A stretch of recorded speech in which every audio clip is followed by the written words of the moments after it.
이사야서 6장 13절 말씀입니다. 구약성경 974면쯤에 있습니다. 이사야서 6장 13절, 우리 한 절 말씀인데요. 우리 다 찾으셨으면 우리 다 함께 한 목소리로 우리 읽도록 하겠습니다. 함께 읽습니다. 그 중에 10분의 1이 아직 남아 있을지라도 이것도 황폐하게 될 것이나 밤나무와 상수리 나무가 배임을 당하여도 그 그루터기는 남아 있는 것 같이 거룩한 씨가 이 땅에 그루터기니라 하시더라. 아멘. 네, 말씀 듣기 전에 먼저 강사님에 대한 짧은 소개를 해드리겠습니다.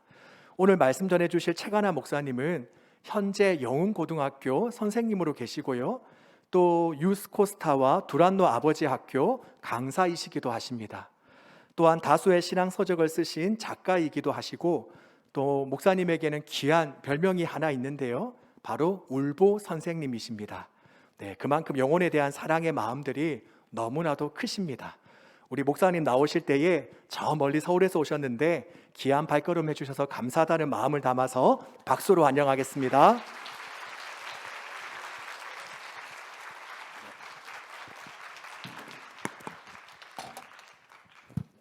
네, 여러분 안녕하세요. 네, 저 누구랑 인사하죠? 다시 한번 여러분 안녕하세요. 네, 반갑습니다. 선생님들의 날인 것 같아요. 선생님들 특송에 너무 많은 은혜 받았고, 앞에 찬양부터 제가 많은 감동을 받았습니다. 서울은 아직도 인원 제한이 너무나 심해가지고 많이 예배를 못 드리는데, 오늘 현장 예배가 정말 뜨겁고 먼저 큰 감동을 많이 받았습니다. 우리 중고등 친구들 너무 잘했어요. 네, 칭찬하고 있는데 애들은 지금 안 보이는 것 같아서, 네, 하여튼 잘했다라고 분명히 좀 전달을 해 주시기를 바랍니다. 네, 너무 잘했어요. 네, 자, 우리 옆에 분들하고 저를 따라서 한번 인사를 좀 이렇게 좀 나눠보시면 어떨까요? 그 격려하는 의미에서 선생님 그냥 다, 오늘은 선생님 날이니까 선생님으로 통일을 할게요. 자, 손을 맞잡기는 좀 어렵지만 눈빛을 교환하시면서, 자, 저를 따라서요. 선생님이 제 옆에 계셔서 밥맛이 납니다. 예, 밥맛 나시죠? 네. 어떤 분이 짧게 한다고 밥맛입니다 이러다가 네, 헤어졌다는 얘기가. 자, 우리 한 번만 더 하겠습니다. 두 손을 가슴에 한번 얹어 보시고요. 예수님께서 내 안에 계셔서 살맛이 납니다. 네, 그렇습니까? 네, 제가 잠깐 기도 한번 더 할게요. 하나님, 다음 세대를 위해서 헌신하며 수고하는 우리 대원성결교회 귀한 선생님들, 성도님들 만나게 하셔서 감사합니다. 부족한 종 단위에 세우셨습니다. 성령님 준비케 하신 말씀, 또 영상, 간증, 또 여러 가지의 또 하나님께서 원하시는 것을 잘 나눌 수 있도록 성령님 붙잡아 주시옵소서. 이 자리에 계신 모든 분들 하나님의 은혜 속에 있게 하시고, 충만한 하나님의 그 섭리 가운데 인도함 받고 결단하고 또 소망 가운데 나가는 시간이 이 시간으로 축복하실 줄 믿습니다. 예수 그리스도의 이름으로 기도드리옵나이다. 아멘. 네, 먼저 말씀 나누기 전에 영상 하나를 좀 보고 가면 좋겠습니다. CBS 영상 좀 부탁드리겠습니다. CBS 영상입니다. 최가나 선생의 하루는 오늘도 수업 종소리로 시작됩니다. 인사해야지. 안녕. 시인이자 서울 영훈고등학교의 국어교사, 그리고 울보 선생이라는 별명을 가진 남자. 그에게는 특별한 무언가가 있다. 기도하겠습니다. 하나님, 시험 마치고 또 연휴도 마치고 세상에서 가장 아름다운 사랑이 넘치는 학교로 공부할 때 지혜가 넘쳐서 1시간을 공부하면 10시간의 효과가 드러나는 우리 아이들 되게 하여 주옵소서. 아멘. 그는 비기독교 학교에서 기도로 수업을 시작하는 교사다. 전교생의 이름을 두고 눈물로 기도하는 그에게 학생들은 쉬이 자신들의 문제를 털어놓았다. 그리고 마음 붙일 곳 없어 방황하던 아이들은 그의 기도를 통해 변화되기 시작했다. 자세가 똑같다는 거 알아? 내성적이고 술 좋아하는 문학도였다. 기독교인 아내를 만나기 전까지 교회와도 거리가 먼 사람이었다. 1997년 근육병을 앓던 두 제자를 맡으면서 그는 기도의 힘을 알게 됐다. 이후 그는 학생들의 영혼을 돌보는 교사가 됐다. 잠깐만요. 그는 영혼고 가스펠반을 지도하고 있다. 그래서 점심 식사는 늘 학생들과 함께다. 투박한 점심 식사 후에는 스승과 제자들이 온 마음으로 드리는 예배가 이어진다. 다시는 하나님 안 믿는다고 했는데 정말 1학년 동안 정말 하나님 진짜 많이 알게 됐어요. 그리고 성격도 많이 변하고 성격이 변하니까 막 얼굴도 정말 더 예쁘게 변하고 하나님 더 많이 알게 되고 믿음이 정말 많이 생겼어요. 아무에게도 털어놓지 못하는 고민을 아는 아이들. 최관하 선생은 그 아이들에게 변해야 한다고 말하자. 묵묵히 그들의 이야기를 들어주고 아이들을 위해 기도해 줄 뿐이다.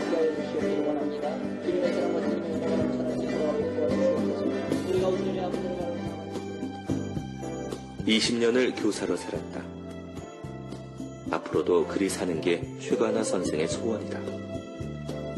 제자들의 고통을 자신의 고통처럼 느끼는 사람. 그래서 울보 선생 최관하는 오늘도 제자들을 위해 눈물로 기도를 드린다. 네, 화면에서 보셨듯이 저는 학교에서 계속 근무하고 있는 선생님입니다. 그리고 늦게 신학을 해서 이제 야간 신학대학원을 나오고 목사 안수를 받고 그리고 이제 중고청 아이들을 중심으로 해서 교회에서 이제 파트 사역자로 계속 섬겼습니다. 그 아이들의 문제가 아이들이 멈추지 않고 가정의 문제가 심각하다 해서 2000년대 초반에 두란노 아버지 학교를 수료하고 지금 이제 아버지 학교 강사로 제 아내는 어머니 학교 강사입니다. 둘이 이제 부부학교 또 강의를 하면서 가정사역을 하고 있습니다. 여러분들 그 들어보셨는지 모르겠지만 몇 년 전에 생긴 희한한 학교가 두란노에 있습니다. 시어머니 학교 혹시 들어보셨나요? 네. 시어머니들만 모아가지고 네. 학교가 참 많습니다. 네, 어쨌든 그런 회복에 여러 일들을 감당하게 하셨는데 비기독교 학교일 때 그 교회에서 잘 훈련된 아이들 학교에서 잡아가지고 이제 말씀 훈련하고 기독 동아리 운영하면서 학교에 복음화를 놓고 기도했습니다. 하나님 우리 학교의 영혼 초등학교, 중학교, 고등학교를 통째로 기독교 학교로 바꿔주시옵소서. 하나님께서는 여러 동역자들을 국내외에 있는 분들을 다 모아주시고 15년의 기도 끝에 저희 영혼재단을 통째로 기독교 학교로 접수해 버리셨습니다. 네, 박수를 하나님께 영광의 박수 올려드립니다. 초등학교, 중학교는 이제 교목을 뽑았고요. 고등학교는 제가 있으니까 자연스럽게 교목이 되었죠. 통은 바뀌었는데 사람이 아직 바뀌지 않은 그런 학교의 모습이었죠. 초창기 때에 지금 한 5년 정도 지났는데요. 초창기 때 제가 교목을 처음 이제 맡아가지고 교목실에 있는데 아이들이 이제 지나가면서 지네끼리 막 떠드는 거예요. 야, 교장실, 교무실을 알겠는데 교목실이 뭐냐? 없던 게 생겼어. 근데 한 남자애가 아는 척 하는 거예요. 자식아, 교목실도 모르냐? 교목실, 학교 나무를 보관하는 온실. 예, 저는 그래도 걔는 좀 한자를 좀 아는 애 같아요. 예, 그래서 지금 학교 안에서 또 교목으로서의 사역을 하고 또 학교 안에 교회가 들어서서 강당에서 예배를 드리면서 이렇게 그 학교 교회를 또한 섬기고 있습니다.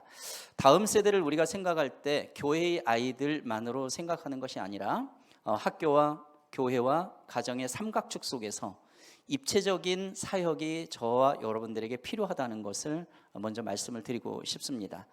여러분 제 말이 좀 괜찮으세요? 네, 괜찮으시죠? 네, 여러분들이 그 아까 집중도를 보고 지금도 보니까 여러분들의 교회의 특징이 있네요. 일단 말씀을 듣거나 뭘 할 때 숨을 안 쉬세요. 집중도가 엄청 높다는 얘기고, 예, 뭐 아이들처럼 눈 뜨고 주무시는 건 아닐 거고. 자, 오늘 하여튼 주어진 시간 동안 좀 달려보도록 하겠습니다. 여러분 저를 한번 따라해 보시기 바랍니다. 예수님께서, 자 목소리, 예수님께서 나를 부르셨습니다. 다시 한번, 예수님께서 우리를 부르셨습니다. 자, 하나님께서는 어느 시대나 어느 장소에나 하나님의 사람들을 남겨두셨죠. 예, 그리고 부르셔서 사용하셨습니다. 하나님께서 우리를 남겨두신 목적은 그냥 예수 믿고 천국 가라. 물론 이것도 귀하고 복된 인생입니다.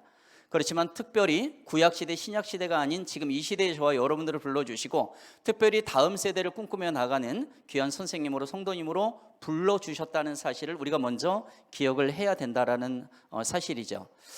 저는 1989년도에 선생님이 됐습니다. 27살. 예, 그때는 머리가 이 지경이 아니었죠. 예, 아까 영상에도 보셨지만 국어를 너무 좋아했어요. 아이들 너무 사랑했습니다. 그래서 선생님을 했는데 신앙이 전혀 없는 사람이었어요. 그런데 그 학교에서 지금의 아내를 만났는데 아내는 영어 선생님, 저 29살, 제 아내 24살 때 눈이 맞아가지고 결혼을 바로 이제 합니다. 저희 집은 예수 믿는 사람이 단 한 명도 없고 충청도 공주가 고향인데 할아버지 5형제가 계셨어요. 다 술 퍼먹다 돌아가셨습니다. 알코올 중독자 집안이에요. 저희 할아버지 네 번째 할아버지의 외동아들 한 명 두셨는데 저희 아버지세요. 극히 내성적이고 술만 드셨다면은 돌발적으로 성격이 변하는 분. 이런 음주 가문인데 제 아내의 집구석이 아니라 제 아내의 집안은 5대째 기독교 집안. 외국 선교사가 우리나라에 들어올 때부터 복음을 받아들인 속칭 애들 말로 하면 영빨이 막강한 집안의 장녀. 저희 장모님 목사님이십니다. 처남도 지금 담임 목회하고 있고요. 그 집에 결혼하겠다고 인사하러 갔더니 온통 집안이 사자가 너무 많아요. 목사, 전도사, 권사, 집사. 우리 애들은 이런 집안을 보면서 너무 힘들어할 때가 많습니다. 그것은 왜냐하면 나중에 보면 감사하지만 가정에서의 모습과 세상에서의 모습이 아버지, 어머니가 비춰지는 모습이 너무 다를 때, 특히 한 교회를 섬기는 우리 부모 자녀가 있을 때 우리는 이건 정말 조심해야 되고 주의해야 되고 또 새롭게 우리가 깨어 있어야 된다는 이야기죠. 이렇게 해서 이제 결혼을 하게 되는데요. 일단 저희 원가정, 저희 할아버지, 아버지의 그 원뿌리가 얼마나 상해 있었느냐 하면은요. 한 번은 이 할머니 집에서 제가 누워서 잠을 자고 있을 때였습니다. 어려서 고부간의 갈등이 심해서 할아버지 할머니가 저와 누나를 키우고 또 여동생 남동생 아빠 엄마가 또 따로 키웠었거든요. 아버지가 술이 이만큼 취해가지고 그때 무척 귀했던 과일을 한 다발 사가지고 할머니 집에 오신 거예요. 여러분 옛날에 제일 비쌌던 과일이 뭔지 아세요? 바나나라는 사실 아시는 분들이 연세가 좀 있으신 분들이죠. 요즘 애들은 바나나 진짜 싼 걸로 알잖아요. 여러분 학교 급식엔 바나나가 왜 이렇게 많이 나오는 거예요? 싸니까. 그걸 제 머리맡에다 던져두고 뜻모를 얘기를 20-30분 동안 막 넋두리처럼 하고 가는 그 아버지의 뒷모습을 보면서 제가 이렇게 외쳤어요. 속으로요. 저 아저씨는 누구지? 저는 저희 아버지가 너무 싫었어요. 한번 안아준 적도 없고요. 사랑한다라는 말도 하지를 못하는 저희 아버지예요. 근데 여러분 정말 미워하는 사람을 자꾸 생각하게 되면 그 사람 닮아간다는 말 있잖아요. 정말 증오하고 죽이고 싶은 어떤 대상을 자꾸 묵상하게 되면 그 대상하고 똑같아진다는 말이 있죠. 이걸 거꾸로 생각하게 되면 우리가 믿는 예수 그리스도, 그 하나님, 그 말씀을 자꾸 묵상하게 되면 그 하나님을 닮아가게 된다는 거죠. 예수님을 닮아가게 된다는 거예요. 제가 커가면서 아버지를 닮아갔는데 일단 외모가 닮았어요. 이마가 넓으세요. 그리고 빛이 막 나가고 그리고 목소리가 아버지 닮았습니다. 여러분 제 목소리 괜찮습니까? 네, 여러분들 귀가 아주 고급입니다. 근데 정말로 제가 아버지를 닮은 건 술을 그렇게 잘 먹었던 거예요. 고등학교 2학년 때부터 전성기가 시작됩니다. 저는 글 쓰는 문학소년이었거든요. 예수라는 사람 그런 건가 봐. 당시에 청소년 시절에 소주를 2-3병을 마셔서 취하지를 않나요. 청소년들의 호기심이죠. 취해보고 싶었어요. 취할 때까지 마셨어요. 그랬더니 저는 아버지보다 더한 객기 본능이 나타나기 시작했는데 차도로 뛰어드는 거예요. 그리고 춤을 춰요. 차들이 놀라고 쓰죠. 제가 부산에서 군대 생활했습니다. 부산에 있는 술집 또 상점들 유리창 제가 얼마나 깼는지 몰라요. 어떤 이 저의 어린 시절의 러브탱크가, 우리는 러브탱크가 있어요. 다른 말로 이모셔널 탱크인데 여기에 사랑의 저장소가 있는데 이게 비어 있었던 거예요. 그게 뭐예요? 어렸을 때 부모로부터 사랑을 받아야 되는데 그 사랑을 받지 못하고 하니까 이 결핍된 이 러브탱크에 다른 것들이 들어온 거죠. 그게 뭐예요? 술이었어요. 그러니까 결핍이 나타나는 현상은 이것은 사랑의 결핍이죠. 사랑의 결핍은 결국 일종의 중독 현상으로 나타나게 된다는 거죠. 지금 저와 여러분들뿐만 아니라 우리의 다음 세대 아이들이 어느 한 곳에 좋지 않은 곳에 집중되어 있다면 가장 근원적인 예수 그리스도의 사랑의 결핍이 있지 않는가를 우리는 생각해 봐야 됩니다. 제가 예수님을 만나기 전까지 저는 너무너무 힘든 어린 시절을 보내게 되었어요. 자, 이 말씀을 먼저 드리는 이유가 있습니다. 여러분, 저와 여러분들에게는요, 예수를 믿어 구원 백성 되고 또 사명도 받았어요. 교사로 살아라, 기도하는 성도로 아빠 엄마로 살아라, 이게 있습니다. 그런데 나의 육적인 뿌리 중에서 좋은 영향력을 받은 것도 있지만 좋지 않은 것도 있다는 거예요. 이것을 예수 이름으로 끊어버리지 않으면은 나도 모르는 사이에 가정의 자녀손들에게, 그리고 내가 양육하는 교회의 영적 자녀들에게 악한 영향력으로 미쳐줄 수 있기 때문에 예수 이름으로 완전히 끊어버려야 된다는 사실입니다. 이것을 깨달아 안 것이 저는 어른이 돼서야 알게 된 것이죠. 근데 여러분, 제가 아내랑 결혼한 게 조금 이상하다는 듯이 이렇게 질문하시는 분들이 있습니다. 어떻게 모태신앙일 텐데, 5대째의 자녀면은 모태신앙일 텐데 술독에 빠져 사는 이 남자랑 결혼을 했을까요? 라는 질문이었어요. 제 아내는 모태신앙 맞습니다. 밤 9시만 되면 가정에서 매일 예배를 드리는 그러한 가정의 딸이었고요. 청년부에서도 임원을 다 맡으면서 교회에서 없어서는 안 될 그러한 존재였어요. 그런데 선생님으로 올 그 당시에 저를 만날 때도 교회는 왔다 갔다 했지만 속칭 영빨이 완전히 떨어져 있는 상태였습니다. 교회는 너무 익숙한 장소예요. 그냥 너무 루스해진 거예요. 그러니까 이 술독에 빠져 사는 한 국어 선생님을 봤을 때 영적인 눈으로 본 게 아니라 세상적인 눈으로 보인 거죠. 그러니까 보는 눈빛이 어때요? 보암직도 하고 먹음직도 했던 거죠. 불똥은 저희 장모님에게로 튀었습니다. 당시에 전도사님이던 저희 장모님, 믿음 없는 술독에 빠져 사는 국어교사 한 남자애가 와서 사위가 되겠다고 하니, 여러분, 우리가 문제 생기면 어떻게 해요? 어떡하지 이러지 않잖아요. 교회로 간다든가 골방으로 간다든가 어디 가서 기도하고, 하나님 뭡니까? 도대체 무슨 일입니까? 이거잖아요. 기도원 일주일 금식 기도 올라가셨어요. 그리고서 기도 제목 딱 한 가지, 하나님, 어디서 이상한 남자애가 하나 왔습니다. 이 아이가 제 사위가 맞습니까? 기도 가운데 하나님께서 이런 마음 주셨대요. 네 사위 맞다, 빨리 하산해라. 내려와서 약혼 결혼합니다. 저희 장인어른이 영락교회 사무국에 계셔서 저는 영락교회에서 처음 이제 신앙생활과 더불어서 결혼을 이제 하게 됩니다. 근데 여러분들 아시죠?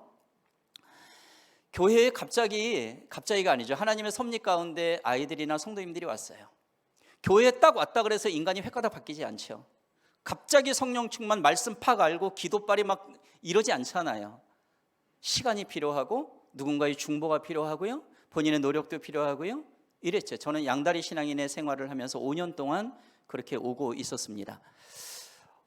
영락교회에서 지금에 살고 있는 서울 연희동에 조그만 교회, 한 100여 명 정도 되는 교회에서 담임 목사님부터 3년 제자 훈련으로 키워지기 시작을 했고, 나중에 사역자 훈련 3년 또 키워지면서 이제 평신도 사역자로 거듭나게 되는 과정을 저희 부부에게 하나님께서 허락해 주셨습니다.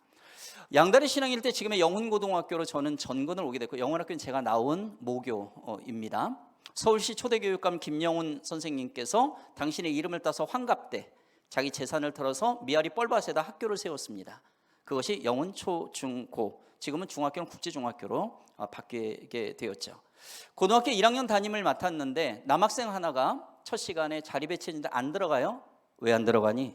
선생님, 제가 몸이 좀 아파요. 루게릭병 환자였습니다. 손가락 5가락 중에 3가락 죽어있고 허벅지는 우리의 팔뚝 정도로 이미 가늘어져 있는 고3을 못 넘기고 죽는다는 시한부 인생을 사는 아이였어요. 여러분, 저는 우리 아이들을 너무 사랑했습니다. 그게 선생님 했다고요. 국어를 너무 좋아했고요. 나만큼 잘 가르치는 사람이 있으면 나와보라고 해. 그런데 그때 교회를 나가고 있었지만 제 사랑법으로 다가가고 있었고, 내 사랑법으로 이 아이를 살릴 수 없다라는 것을 깨달았을 때는 너무 심한 자괴감에 시달렸습니다.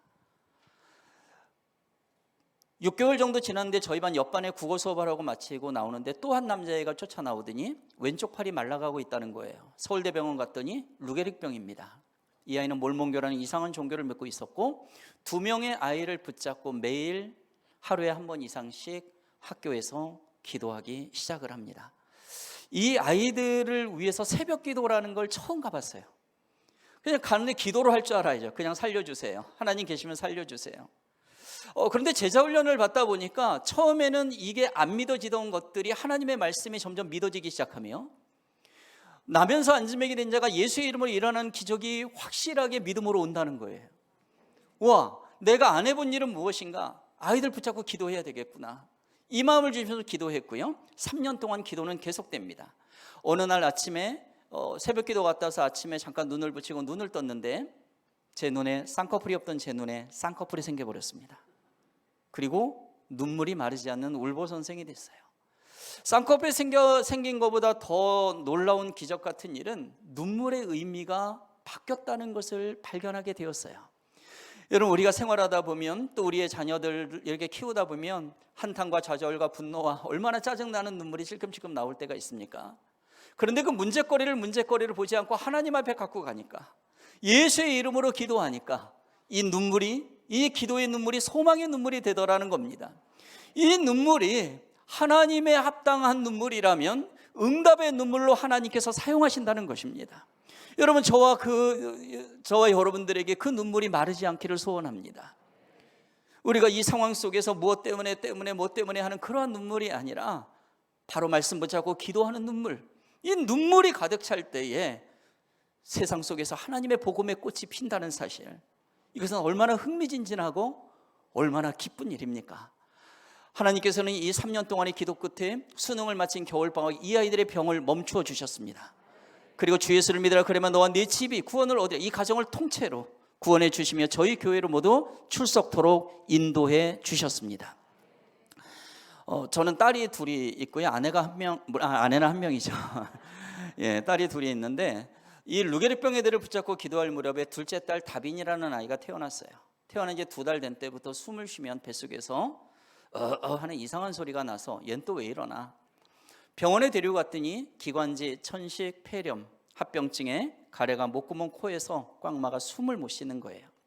네블라이저 갖다 대고 등쳐주고 뽑아내는 기계가 있는데 갓난 애기들은 잘못 뽑아내면 창자가 딸려 나올 수도 있대요. 빨아주래요. 이 아이의 코를 2년 동안 빨고 뱉고 가끔 물렁코는 넘기고 딱딱한 코는 씹히고.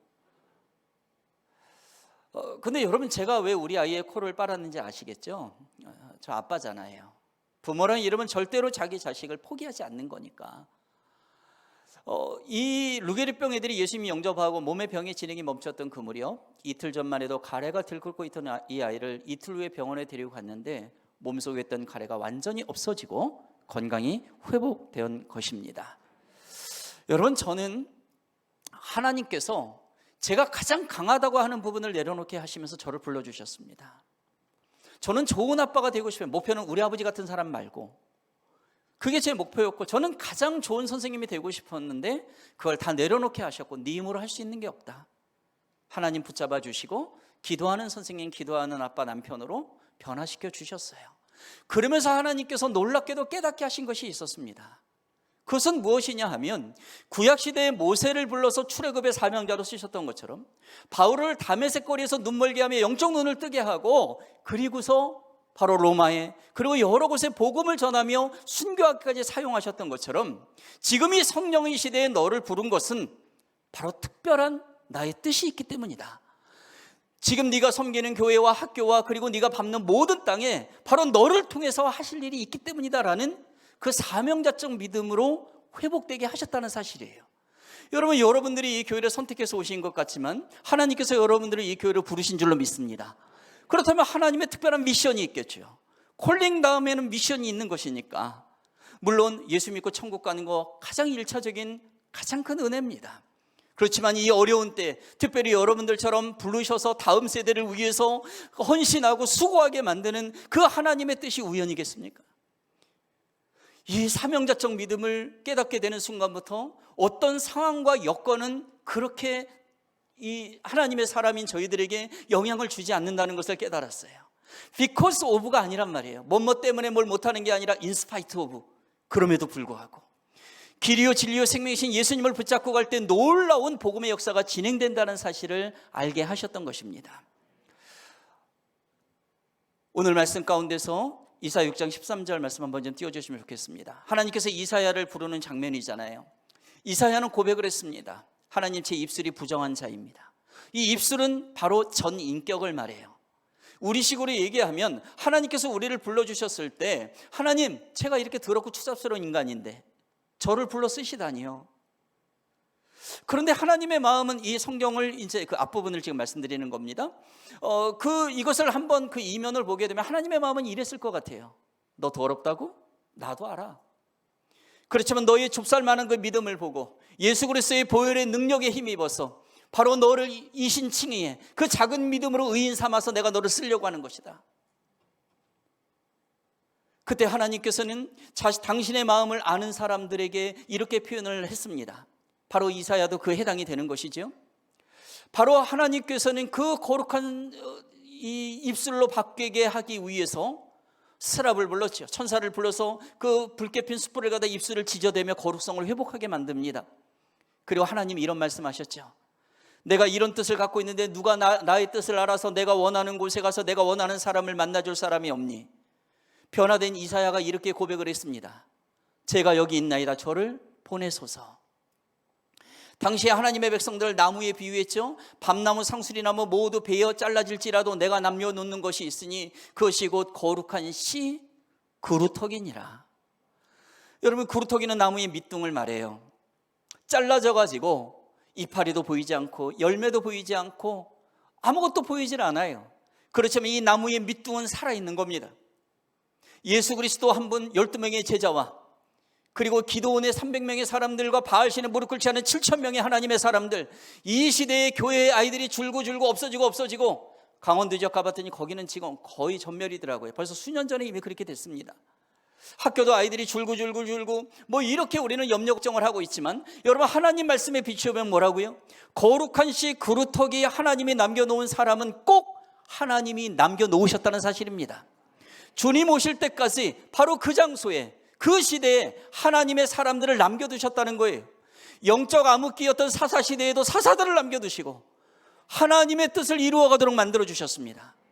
여러분, 이 대연 성결교회 여러분들을 불러주셨고 여러분들이 키우는, 아까 율동할 때 굉장히 많이 틀렸지만 이 아이들 얼마나 귀엽습니까? 네, 애들 여기 없죠? 네, 잘했어요. 네. 이 아이들을 통해서 하나님께서 그루터기 사명자적 믿음을 갖게 하시고 하나님이 사용하신다는 것을 여러분 꼭 기억하시길 바랍니다. 바로 우리 아이들을 그루터기 사명자적 믿음으로 키우고 싶으십니까? 그렇다면 우리가 먼저 그 믿음을 가져야죠. 우리가 먼저 그루터기 사명자적 믿음의 교사로 부르셨다. 그런 부모로 부르셨다. 나는 단순하게 1년 그냥 애들 감당하다가 잘해서 올려보내면 되지, 이게 아니라 바로 사명자적 특징을 가진 그 하나님의 사람들처럼 눈물로 기도하며 무릎으로 기도하며 목숨 걸고 기도하며 이 아이들을 붙잡고 기도하며 그렇게 최선의 헌신을 우리는 하면서 나아가야 된다는 사실입니다. 그래서 이 정체성을 하는 게 매우 중요하다는 거예요. 여러분, 우리는 그냥 단순하게 그냥 종교생활, 그냥 믿음생활 요 정도 하는 그런 사람들이 아니라고 그렇게 생각을 해야 된다는 사실입니다. 저를 따라 한번 고백해 보시겠어요? 나는 그루터기 사명자입니다. 하나님이 남겨놓으신 그루터기 사명자로 여러분들을 쓰시고 축복하실 줄 믿습니다. 이렇게 그루터기 사명자적 믿음을 가진 교사로 부름을 받은 그 정체성을 분명히 안다면 우리가 해야 될 일이 있습니다. 그것은 당연히 우리가 너무 기본적으로 알고 있는 말씀과 기도입니다. 제가 이제 교회 사역, 학교 사역 등등을 이렇게 하면서 그리고 교회 애들은 이제 잡아가지고 이렇게 예배 후에 2시간씩 말씀을 집어넣습니다. 말씀이 없는 기도는 무당이 주문을 외는 것처럼 그냥 아무런 힘이 없어요. 말씀이 없는 찬양은 메아리처럼 힘이 없잖아요. 그래서 몇 명이냐보다 더 중요한 건 이 아이에게 말씀이 깊게 들어가야 된다는 것을 깨닫게 하시며 그냥 2시간씩 애들을 그냥 꾸역꾸역 붙잡고 그렇게 말씀을 집어넣습니다. 청년들 같은 경우는 청년사역 5년 했는데요. 청년들 같은 경우는 주중에 하루를 잡아가지고 퇴근 후에 이제 그 아이들을 모아놓고 또 집중 말씀 훈련을 또 시켰습니다. 결국은 말씀 훈련을 받은 친구들로 인하여서 교회와 또 세상이 변하도록 하나님께서 역사하고 계시더라고요. 태초에 말씀이 계셨습니다. 요한복음 1장 1절에 보면 그 말씀이 하나님과 함께 계셨죠. 그 하나님이 그 말씀이 곧 하나님이십니다. 그래서 우리가 하나님을 사랑하고 예수님을 사랑한다면 말씀을 분명히 알아야 된다는 것이죠. 아이들과 지내면서 이 말씀으로 접근하는 방법 5가지를 알게 됐습니다. 여러분 오른손 한번 들어보시겠어요? 따라하겠습니다. 설교, 큐티, 성경 공부, 암송, 통도. 자, 여러분들 한번 외워보시겠어요? 시작. 설교, 큐티. 갑자기 방언이 터지기 시작하면서 자, 같이 해보세요. 설교, 큐티, 성경 공부, 암송, 통독. 이걸 이제 말씀의 5손가락이라고 보통 이야기를. 이게 이제 기본인 거죠. 물론 여기에서 이제 또 뭐 필사도 하고 뭐 여러 가지를 이제 또 이제 하는 방법이 있지 않습니까?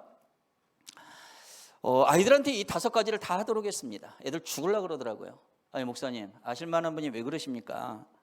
아니 제가 학교에 계신다면서요. 학원도 가야 되고 숙제도 많고 할 게 많은데 이걸 어떻게 이 5가지를 하면서 한 주를 보냅니까? 그래서 제가 얘기했습니다. 얘야, 이거는 말이야 선택이 아니야. 너희도 과목 중에도 이 선택이 있고 필수가 있잖아.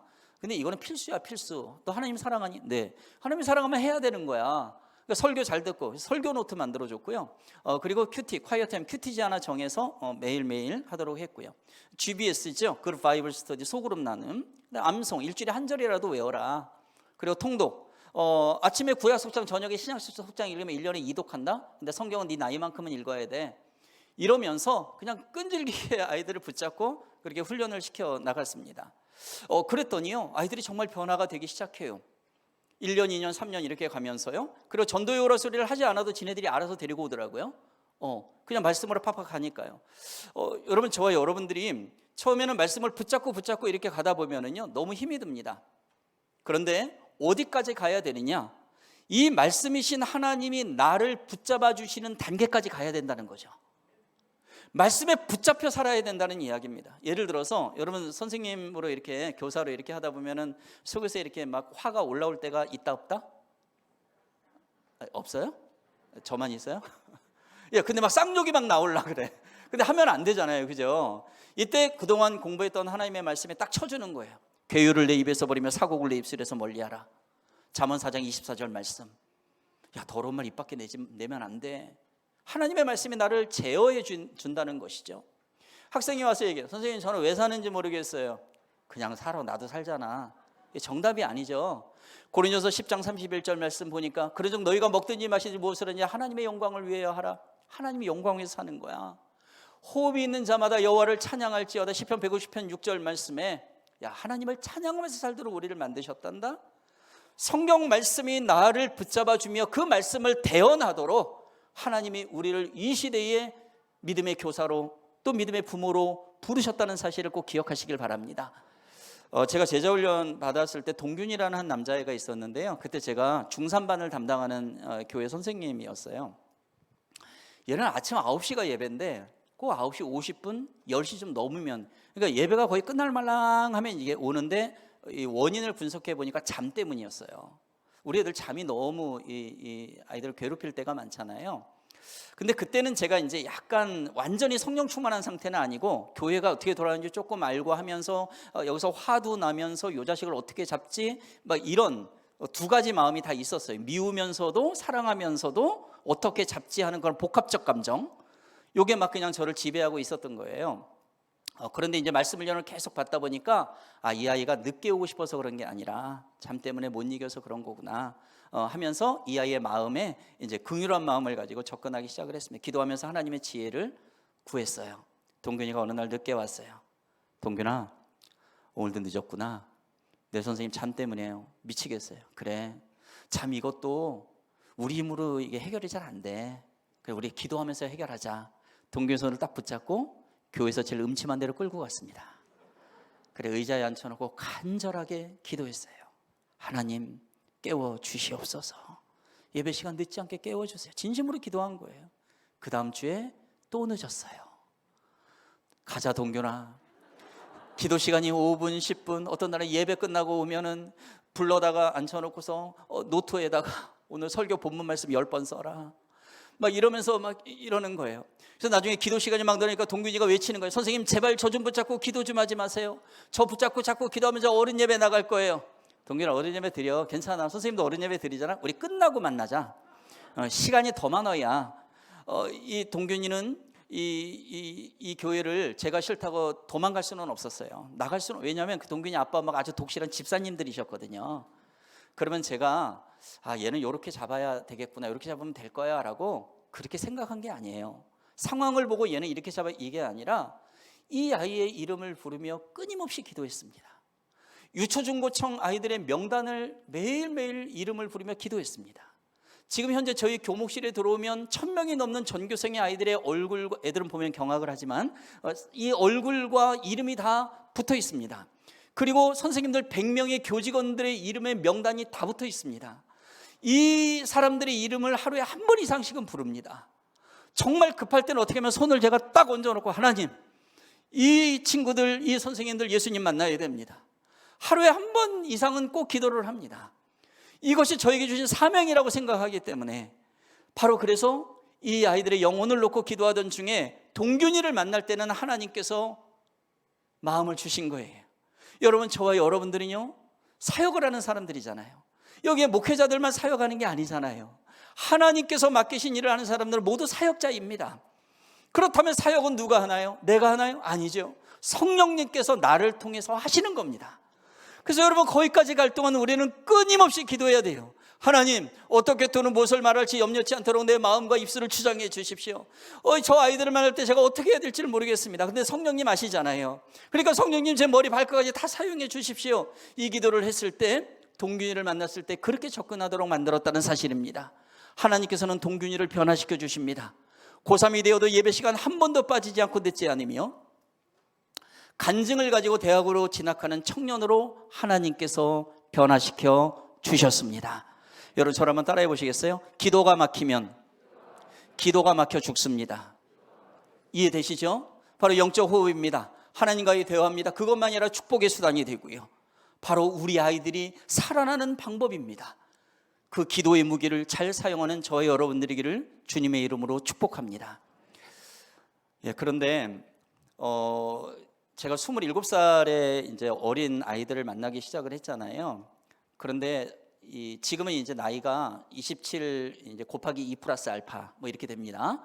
대강 계산해 보시면 이제 저희 아이들보다도 이제 아빠뻘 이상이 이제 돼버린 나이가 됐어요. 저는 사랑의 마음이 그 어느 때보다 확대된다고 생각이 드는데요. 요즘 아이들은 이제 이 트렌드가 굉장히 많이 빨리 바뀌지 않습니까? 여러분, 우리 애기들 여기 유초 선생님들 계시잖아요. 유초 아이들하고 교회에서 사역 선생님들이 하실 때 이런 식으로 말씀 전하다가 애들 거의 다 기절할 거예요. 뭔 소리 하는지 모르잖아요. 그래서 어떻게 해요? 율동하시잖아요. 연극 보여주시잖아요. 그죠? 그 아이들의 눈높이를 맞추는 거예요. 그죠? 또 중고 애들 같은 경우도 마찬가지로 눈높이를 맞춰줘야 되겠죠. 그리고 청년들도 마찬가지라고 생각을 합니다. 어른들은 어른대로 눈높이 사역이 매우 중요하다, 이것을 알게 됐습니다. 제가 아버지 학교에서 강의하다가 저희 딸아이가 어렸을 때 쓴 편지를 보여줬어요. 여러분, 이게 무슨 말인지 아시죠? 아빠야, 스릉은드 뭐죠? 사랑한다는, 몇 년 전에 우리 아이들이 많이 썼던 말이에요. 그렇죠? 예. 한 아빠가 이게 무슨 말입니까? 그래서 사랑한다라는 말이에요. 우리 애들이 쓰는 말이에요. 그랬더니 왜 그런 말 쓰죠? 국어사전에 있습니까? 없습니다. 근데 우리 아이들은 또래 집단이잖아요. 자기들만의 소통을 위해서 이런 말을 만들어 쓴다는 거예요. 중학교 2학년 딸하고 관계가 안 좋아가지고 이 아버지 학교에 오신 아빠가, 지원자 아빠가 제 강의를 듣다가 문자로 딸한테 이 표현으로 그대로 보냈어요. 딸아, 스릉은드. 답장이 왔다는 거예요. 그래서 뭐라고 왔어요? 그랬더니 아빠 왜 그래? 이러고 왔어요. 생전 처음 들어보는 자기들의 언어를 아빠가 쓰는 거예요. 관계가 좋지 않은데. 근데 와, 우리 아빠가 거기 아버지 학교 가서 뭔가 좀 이렇게 배운 것 같아. 뭐 친근감도 약간 느껴지는 거예요. 당황스럽기도 했겠지만은. 예. 저희 딸아이가 뒷면에다가 이따만큼의 편지를 썼습니다. 근데 딸은 아들과 달라서 영악스러운 세포가 있죠. 꼭 하고 싶은 얘기를 써놓는다는 얘기예요. 아빠, 진짜 고맙고 사랑하고 미안하고 감사해. 그리고 맨날 뭐 사달라고 해서 미안해. 근데 또 사고 싶은 게 또 생겼어. 딸들이죠. 자, 여러분, 교회 학교에서 지금 남자아이들 여자아이들 만납니다. 이 남자 선생님이 여학생들 만나기 힘들고요, 또 소통하기가 힘들고, 또 우리 여선생님들, 이 목석 같은 이 남자아이들 어렸을 땐 좀 괜찮은데 애들이 왜 이 지경이 돼가는지, 하여튼 그 아이들하고 대화하기가 너무나 많이 힘이 되는 거예요. 한 목사님께서 설교하시다가 이거를 이렇게 표현을 하시는데 너무 재미있더라고요. 여러분, 남자와 여자의 차이가 극명하게 나타나는 데가 어딘 줄 아십니까? 그건 목욕탕입니다. 남자는요, 이게 뜨거운 물에 1시간 이상 있을 수가 없어요. 왜냐하면 원재료가 흙이잖아요. 다 부스러져. 근데 여자들은요, 와, 그 뜨거운 물에 3시간 동안인데도 꿈쩍도 안 해. 뼈니까 푹 고와도 돼. 뭐 일리가 없는 말은 아닌 것 같아요. 다만 하나님께서 남자와 여자를 창조하실 때 이렇게 차이점이 있게 만드셨다는 사실입니다. 그래서 우리 아이들한테 쟤 왜 저래? 쟤 왜 저래? 이렇게 하면은 결국 하나님한테 왜 그렇게 만드셨어요? 이 질문이 되는 거기 때문에 정답은 하나님께 있다라는 사실입니다. 이 눈높이 사역을 하는 게 굉장히 이제 중요하고 또 저희들한테는 힘든 여건이 될 수가 있습니다. 저는 그 예전에 아이들을 만날 때 이제 사랑합니다 이렇게 했잖아요. 하트 또 이렇게 사랑합니다 이렇게. 요즘에 어떻게 해요? 이렇게 손하트 이렇게 한번 해보세요. 사랑합니다. 네, 이렇게 하잖아요. 근데 몇 년 전에 또 이 공부를 하다가 우리 아이들하고 소통할 수 있는 좋은 방법이 없을까? 그래서 이제 사랑해 사랑해 그랬더니 교회에서 청년들한테 사랑해 그랬더니 저쪽에 있던 청년이 목사님 사랑합니다 이런데 목사님 사망합니다 이렇게 들리는 것 같은 거예요. 그래서 이거보다 좀 더 간단한 거 없나 하다가 딸들하고 이제 연구하고 물어보고 하던 중에 하나를 발견을 했어요. 그래서 이 말을 하면 애들이 난리가 나더라고요. 자, 여러분 이렇게 한번 해보시고요. 저를 따라서 한번 저한테 인사하시는 거예요. 자, 따라하겠습니다. 큐. 자, 들어보셨습니까? 자, 큐라고 하는 말이 있는데 몇 년 전에 나온 인터넷 채팅어예요. 사랑스럽고 앙증맞고 귀엽고 깜찍해 미치겠다 이런 뜻입니다. 비슷한 말이 두 글자로 되어 있는 말이 있어요. 한번 해보실래요? 대헷. 예. 자, 연예인들도 많이 쓰는 말이죠. 그래서 제가 언젠가부터 아이들한테 큐 대헷 큐 막 이러고 있는데 한 번에 식당에서 애들이 밥 먹고 있는데 한 여자애가 목사님 선생님 잠깐만요. 제가 이거 발전시켰거든요. 그러면서 큐 막 이러는 거예요. 얘들은 이제 이런데 굉장히 많이 발전을 시키잖아요. 한 번은 제가 양손에 물건을 두고 막 이렇게 이동을 하는데 애들이 와서 요즘에 교회에서 큐 목사님 큐 선생님 하는지 이러거든요. 근데 하트를 날려줘야 되는데 손이 없는 거예요. 그래서 또 연구를 했어요. 그래갖고 그래 큐. 발로 하트를 만들어줬어요. 여러분 제가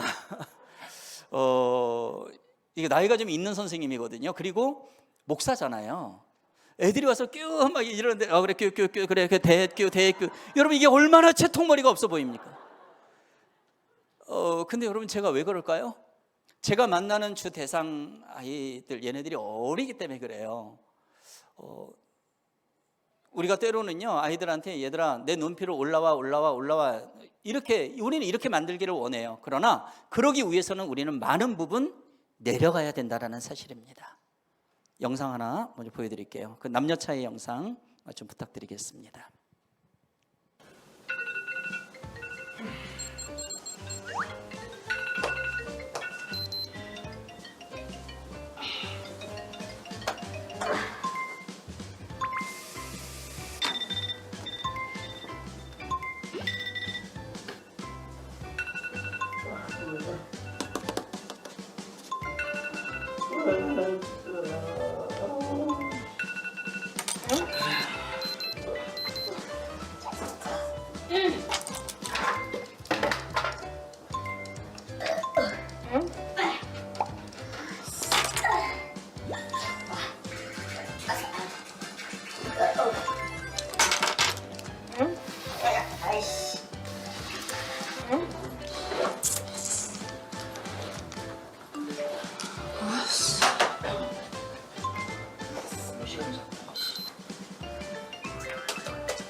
네, 이것뿐만 아니라 이제 많은 차이가 있는데요. 우리 아이들을 하나님께서 어떻게 만들어 놓으신지 알면은 우리 아이들을 양육하고 교육하는 데 많은 도움이 된다라는 사실을 지금 말씀을 드리고 있는 것입니다. 남자들은 사실적인 이야기를 하고 여자들은 언어에 감정을 얹어서 이야기를 한다고 하죠. 그래서 여자들의 언어는 전부 감정입니다.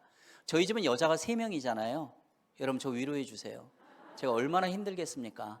또 뒤집어서 얘기하면 모든 가족이 다 남자인데 나만 여자다. 계신가요? 손 한번 들어보세요. 여러분 위로의 박수를 한번 보내드리게요. 네, 격려의 박수입니다. 저랑 아내랑 제가 책을 지금까지 27권을 썼거든요.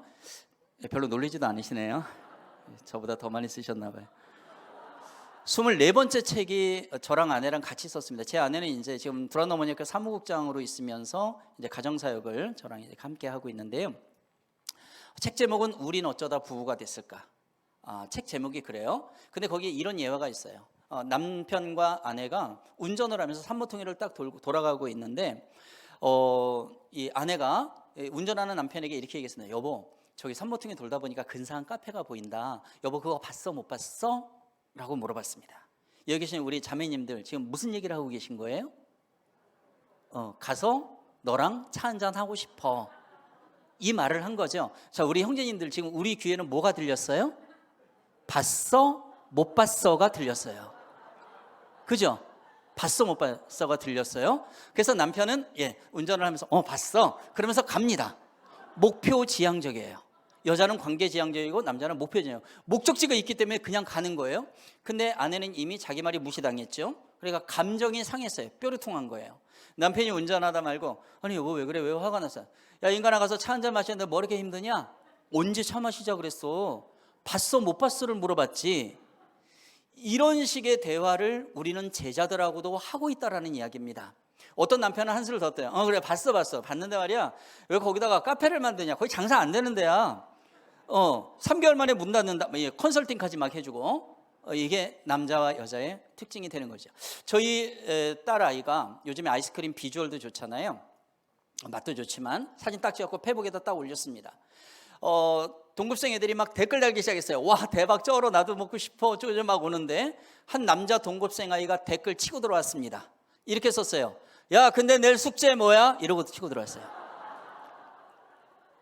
자 우리 남성들 우리 공감세포 능력이 여자들이 좀 떨어진다는 사실입니다. 우리 여기 남자 선생님들 계시죠? 우리 형제님들에게 좀 여쭤보겠습니다. 교회에 사춘기 여자아이가 있어요. 중고 학생이라고 보겠습니다. 뭐 초등학생도 되겠는데 방학 중인데 뭘 그렇게 많이 먹었는지 애가 좀 이렇게 뚱뚱해진 것 같아요. 그래서 교회에 딱 왔는데 선생님한테 물어보는 거예요. 선생님 저 좀 많이 뚱뚱해진 것 같지 않아요? 근데 진짜로 보니까 실제로 뚱뚱해졌어요. 자 우리 남자 선생님들 뭐라고 대답을 해야 될까요? 나는 거룩한 진실만 얘기하는 선생님이니까 그러네 뚱뚱해졌네. 자, 이 여학생의 반응은 어떻게 나타날까요? 뭐야 짜증나게 하는 선생님이 돼버렸죠. 그죠? 자, 두 번째 유형의 선생님은 어떤 답이 나올까요? 아니야 너 날씬해. 거짓말쟁이가 돼버렸네요. 자 그러면 세 번째는 뭐예요? 아니야 몰라 뭐 그런 걸 물어봐. 관심 없는 선생님이 돼버렸어요. 어쩌라고요? 대답은 해야 되겠죠. 이때 이 아이가 원하는 대답이 있는데 그것을 해줘야 되는 것이죠. 자 원하는 대답은 바로 이겁니다. 저를 한번 모두 따라해 주시면 감사하겠습니다. 따라하겠습니다. 넌 항상 예뻐. 이게 정답입니다. 선생님 저 귀걸이 넌 항상 예뻐. 저 머리카락 넌 항상 예뻐. 저 살찐 거 넌 항상 예뻐. 정답은 항상 정해져 있습니다. 넌 항상 예뻐. 이것은 우리 아이들뿐만 아니라 모든 자매들에게 통용되는 정답입니다. 우리 남자 형제들은 뭡니까? 멋있어. 최고야. 잘생겼어. 저희 아내하고 두 딸이 2박 3일 동안 강원도에서 지금 목회자 선교사들 부부학교 우리 딸들도 스텝으로 이제 섬기고 있거든요.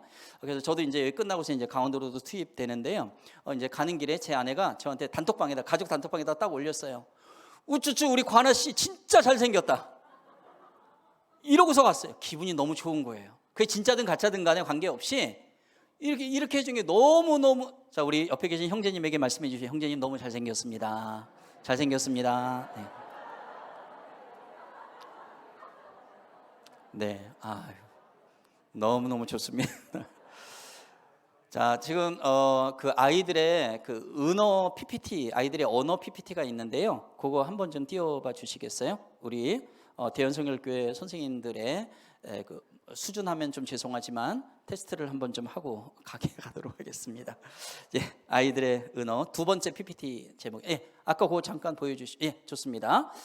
자, 이걸 한번 보도록 할까요? 자, 먼저 아까 제가 뀨 그랬잖아요. 그런데 이걸 우리 학생들이 이걸 발전을 시켰어요. 그래서 뀨와 사랑해를 합해갖고 뀨랑해 이런 한번 여러분 발음 한번 해보세요. 뀨랑해. 자, 그다음 뭐예요? 뀨녕하세요. 그다음 뭐예요? 뀨이팅. 그다음 요즘 스며든다, 점여든다 이런 표현 많이 쓰잖아요. 이거를 뀨며든다 막 이러는 거예요.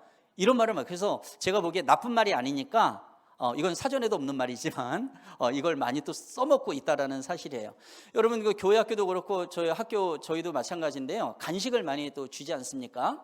요즘에 코로나로 좀 어렵긴 하지만 어쨌든 어떤 분은 말씀하시기를 간식은 복음이다 이렇게 말씀하시는 분도 있어요. 많이 처먹여야 돼요. 특히 젊은 애들 먹여야 되거든요. 그래서 OS를 주로 주죠. 왜 주는지 아시죠?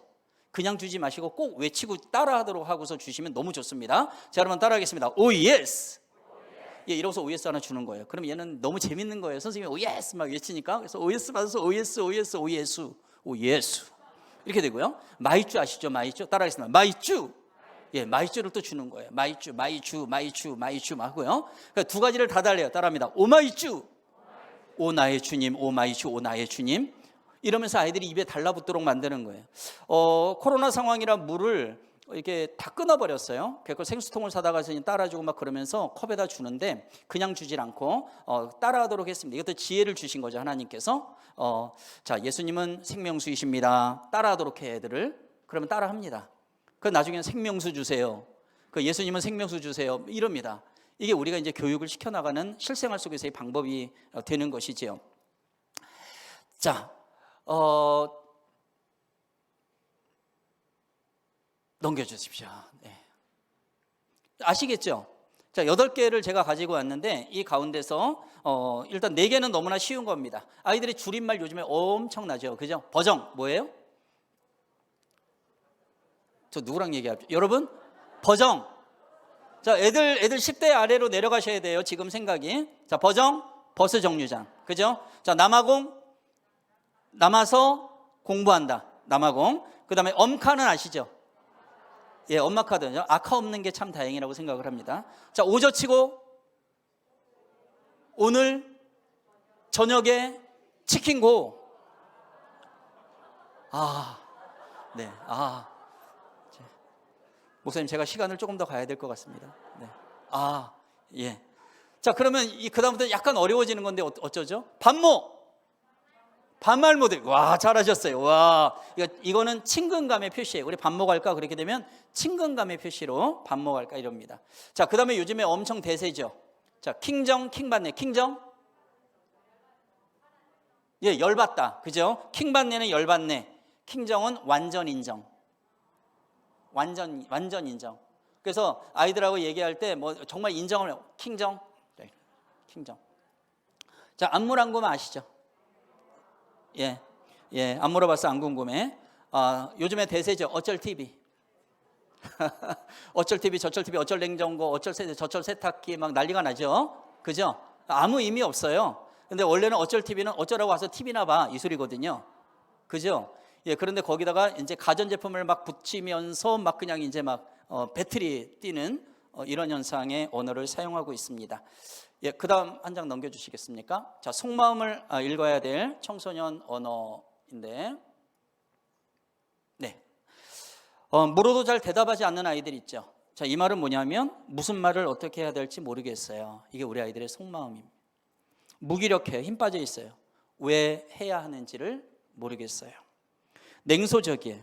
자신이 없어요. 만사가 귀찮아. 해야 할 일이 너무 많아서요.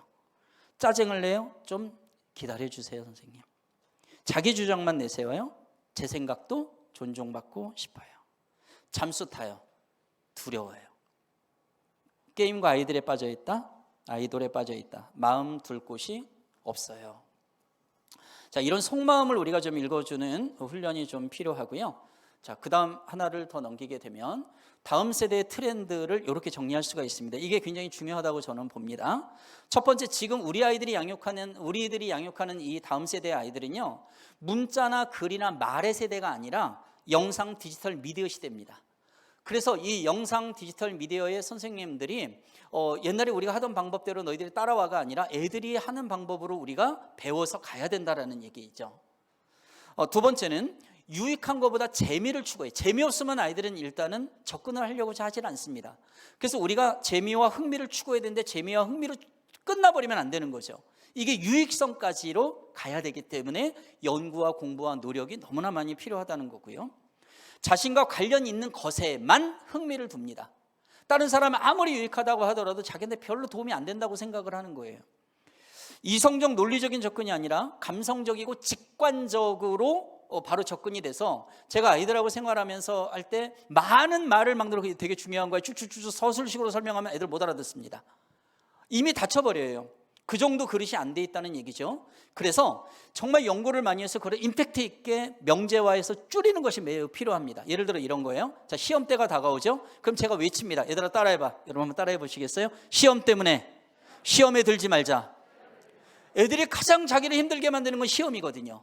근데 시험 때문에 시험에 들지 말자라는 말이 뭐지? 호기심이 작동하는 거예요. 자, 그러면 얘들아, 시험과 시험이 두 개 있지. 이 두 가지 낱말은 국어식으로 보면 똑같은 말인데 뜻이 달라. 이런 걸 국어식으로 뭐라고 하지? 동음이의어. 자, 국어 수업도 해요. 그러면서 이걸 영어로 구분하기에는 앞에도 T, 뒤도 T로 시작하는데 앞에 건 테스트, 뒤에 건 템프테이션이야. 그러면 앞에 테스트는 뭐냐면 긍정적 시험. 중간고사, 기말고사 내 실력이 어느 정도인가? 이거거든. 근데 템프테이션은 뭐냐면 이거지. 나 중간고사 보기 싫어. 한강 갈래. 이게 템프테이션이야. 나쁜 파멸로 빠지는 거. 이러면 안 되겠지. 그래서 시험 때문에 시험에 빠지지 말자. 우리 아이들이 시험 때만 되면 이 말이 생각난대요. 여러분, 우리가 말씀을 전할 때도 말이죠, 장황하게 서술식으로 다 한다고 우리 아이들 다 못 알아듣습니다. 그래서 우리는 연구를 해야 돼요. 여기서 가장 핵심이 뭘까? 오늘은 요걸 먹어야 되겠다. 가장 좋은 걸 먹여야 돼. 이걸 연구해야 된다는 사실입니다. 어떤 아이가 시험 때문에 시험에 들지 말자 딱 그랬더니 저한테 이제 쪽지를 날렸는데 이런 글을 썼어요. 선생님, 저는 서성한에는 꼭 가고 싶어요. 이렇게 썼어요. 여러분, 서성한이 뭔지 아시죠? 서가 뭐죠? 네, 서강대. 성은 성균관대, 한은 한양대. 근데 이 아이가 뒤에 그 밑에 딱 쓴 게 뭐냐면 서강대교, 한강대교, 성수대교. 제가 이거 붙잡고 울었어요. 우리 아이들이 지금 이런 상황 속에 살고 있거든요. 시험 때문에 시험에 들 수밖에 없는 환경 속에 살고 있는 아이들이기 때문에 그 가운데서 소망을 불어넣어 주는 게 저와 여러분들의 역할이고, 우리 아이들을 좀 잘 파악하면서 가야 되겠죠. 전통 형식 파괴합니다. 타인의식 부족하고 자기중심, 인권, 인본, 요즘은. 근데 제가 봤을 때 가장 지금 뭐 세상적으로 보면 염려지만 가장 우리가 분명하게 확신을 가지고 가야 될 것은 7번입니다. 지금 이 시대 애들은 옳고 그름으로 판단하는 게 아니라 좋고 싫음으로 구분을 하고 있어요. 하도 그냥 무슨 뭐 좋아요 눌러라고 해서 그런지는 모르겠는데 모든 게 좋아요, 구독 뭐 이러고 있잖아요. 지금 페이북에서 좋아요 누르고. 그래서 좋고 싫음 이걸로 하는지 모르겠는데 선생님들이 말씀하세요. 얘들아, 이 하나님의 말씀은 굉장히 중요한 거야. 이거 굉장히 옳은 말씀이고 바른 거야. 근데 우리 애들은 어떻게 해요? 싫어요. 나 성경 보기 싫어요. 교회 오기 싫어요. 싫다는데 왜 그러세요? 싫다라는 답으로 온다는 얘기죠. 그러나 여러분, 우리가 분명히 알아야 될 것은 하나님의 말씀은 진리입니다. 우리 아이들하고 타협하고 절충하는 것이 필요할 때도 있지만은요, 하나님의 복음의 진리 속에 있어서는 이건 타협이 될 수가 없는 거예요. 만약에 지금 애들이 못 알아듣고 흔들린다 하더라도 우리는 인내심을 가지고 하나님, 저 아이가 복음의 진리에 분명히 설 수 있도록 그렇게 역사하실 때가 있는 줄 믿습니다. 이러고 나아가야 된다는 사실이죠. 바로 옳고 그름을 우리는 분명히 알려줘야 되고, 성경은 그래서 해라와 하지 말라로 되어 있죠. 할래마고 말래마 하지 마, 이렇게 나와 있지 않다는 얘기입니다. 그래서 성경에 대해서는, 말씀에 대해서는 분명하게 우리 아이들에게 제시를 해야 된다는 사실이고요. 젊은 아버지 학교를 하면서 젊은 아빠들 설문조사했는데 그 아빠들이 자녀들에게 가장 원하는 게 뭐냐 그랬더니 두 가지였어요. 영적인 자녀, 그리고 예절을 갖춘 자녀였으면 좋겠다, 이렇게 했어요. 그래서 제가 말씀을 좀 찾아봤더니 한 장 넘겨보시겠어요? 잠언 4장 20절에 이런 말씀이 있습니다. 내 아들아, 내 말에 주의하며 내가 말하는 것에 내 귀를 기울이라. 자, 파란 글씨는 하나님의 말씀이죠. 하나님의 말씀에 귀를 기울여라 이랬습니다. 그죠? 그리고 여러분 붉은 글씨에 집중을 좀 해보십시오. 내 귀를 기울여 내 눈에서 떠나게 하지 말고 내 마음속에 지키고 내 마음을 지키고, 자, 그 다음은요, 내 입에서 버리고 내 입술에서 멀리하고 내 눈은 바로 보고 내 눈꺼풀은 내 앞을 살피고 내 발이 이렇게 됐죠. 결국 뭐냐면 유교식으로 얘기하면 인의 예지를 갖추면 예절이라고 하는데, 이 네 가지가 싸가지죠. 네 가지가 싸가지가 된다는 얘기예요. 그래서 이렇게 싸가지가 없니 한다는 얘기는 이 말씀에 비추어 봤을 때 이게 안 되고 있다는 얘기죠. 그래서 여러분 모든 답 성경에 있는 줄 믿으시기 바랍니다. 성경을 붙잡고 내가 그렇게 살고 그것을 지행일치, 아는 대로 먼저 행하시고, 언행일치, 말한 대로 행하시고, 신행일치, 믿음대로 행할 때 우리 애들은 그 좋은 영향력을 받게 된다는 사실을 여러분 꼭 기억하시기를 바랍니다. 시간이요, 제가 요 말씀은 조금 더 드리면 좋겠는데 괜찮으실까요? 네, 네 맘대로 하라고요? 네, 예, 제가 조금만 더 말씀을 꼭 드리고 싶은 말씀이 있어서 그렇습니다. 네, 자, 선생님들은 교회에서 지금 아이들을 양육을 합니다. 저도 양육합니다. 근데 마태복음 5장 13절 아래로 보면 너희는 세상의 소금이요 세상의 빛이라 말씀합니다. 그러니까 교회에서 이 아이들을 거룩한 그릇되게 사명자로 만들었다면 이 아이들은 교회에서뿐만 아니라 세상에 영향력을 미치는 아이들로 살아가는 것이 바로 성경의 말씀의 핵심이고, 그렇게 살아갈 수가 있습니다. 너희들의 착한 행실을 보고 다른 믿지 않는 사람들이 하나님께 영광을 올려드리도록 하라. 바로 이것이 핵심이라는 것이죠. 그래서 믿음의 진가는 교회에서도 나타나지만 교회에서보다는 세상에서 많이 나타나게 되어 있어요. 이 말씀을 제가 하나님으로부터 깨달음을 얻고 이 교회들을 단단하게, 정말 제 표현으로는 밟으면서 키웠습니다. 같이 몸부림치면서 밤이고 낮이고 새벽이고 없이 이 아이들하고 몸부림을 같이 쳤던 거예요. 수련회를 가게 되면 저희는 그냥 무조건 밤을 새면서 8시간 집회를 했습니다. 그리고 1박 기도회를 수시로 만들었고요. 물론 지금 코로나 때문에 어려운 상황이지만 그럼에도 불구하고 줌으로 계속 나누고 만나고 또 개인적으로 만나고 하면서 이 아이들을 놔서는 안 되는, 어린아이들 사역은 그렇습니다. 그러는 중에 학교 안에 있는 교회에서 잘 훈련된 애들이 분명히 있을 거야 라는 걸 깨달았어요. 그게 2000년도입니다. 한 20년 전이죠. 보니까 1000명이 넘는 아이들 가운데 5명의 애들이 훈련된 애들이었어요. 교회에서 학교를 놓고 기도하고 있었어요. 당시에 고등학교 교장이 불교 신자였어요. 그리고 배가 나오고 이렇게 대머리, 잠이 없는 할아버지셨는데, 이 아이들을 제가 만나서 학교 안으로 들어와서 5층 음악실에서 기도하기 시작을 합니다. 아무 여건이 없어요. 준비된 게 없어요. 그냥 우리만 있는 거예요.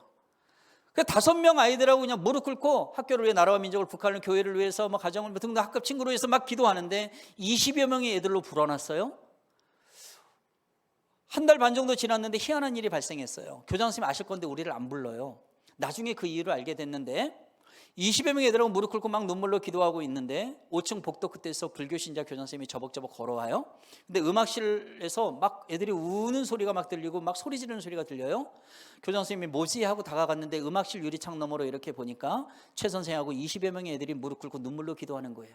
이 자식들이, 얘가 기독교 학교에 무슨 기도야 하고 문고리를 딱 잡고 문을 열려는 바로 그 순간 우리 아이들이 기도하고 있던 바로 그 기도의 제목은 교장 선생님을 위해서 기도하고 있었습니다.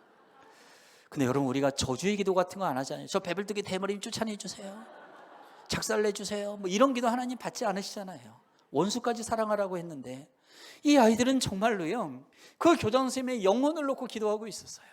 하나님, 우리 교장 선생님이 아직 예수님 못 만나셨어요. 우리를 위해 사랑하시는 분인데 예수님 꼭 좀 구원해 주세요 하면서 눈물로 기도할 때 성령 하나님께서 그 불교신자 교장 선생님 마음 가운데 깊은 감동을 주셨습니다. 세상에 이렇게 일찍 학교에 와서 나를 위해 기도하는 아이들이 있었다니, 이건 정말 고마운 일이로구나 하고 문을 살며시 닫고 나가셨다는 사실입니다. 나중에 이 교장 선생님 예수님께서 만나 주십니다. 지금 미국 LA에 한인교회 나가고 계신데요, 어느 날 연락 왔어요. 제 선생 나 그저 한인교회 저기 장로 됐어 막 이러면서 자랑하시는 거예요.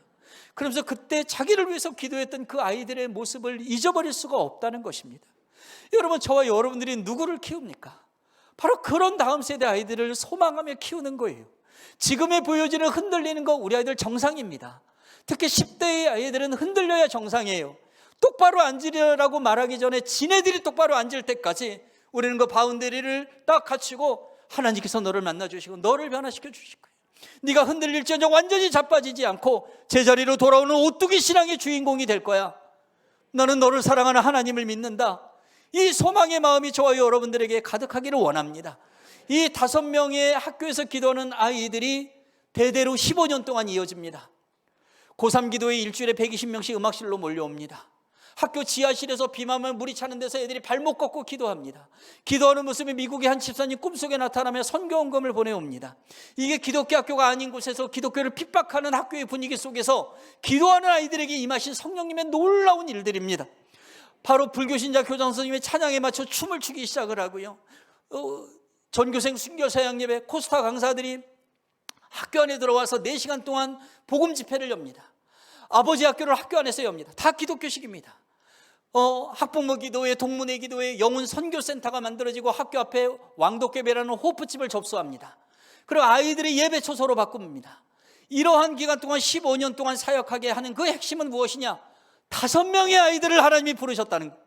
그 5명의 아이들을 불러서 하나님께서 그 마음을 심어주셨고 그 아이들이 그루터기 사명자적 믿음을 가지고 기도하는 학생들이 되며 후배들이 배우고 하면서 수직적 연계 사역이 학교 안에서 이루어졌어요. 교회에서도 저는 그 사역을 계속했습니다.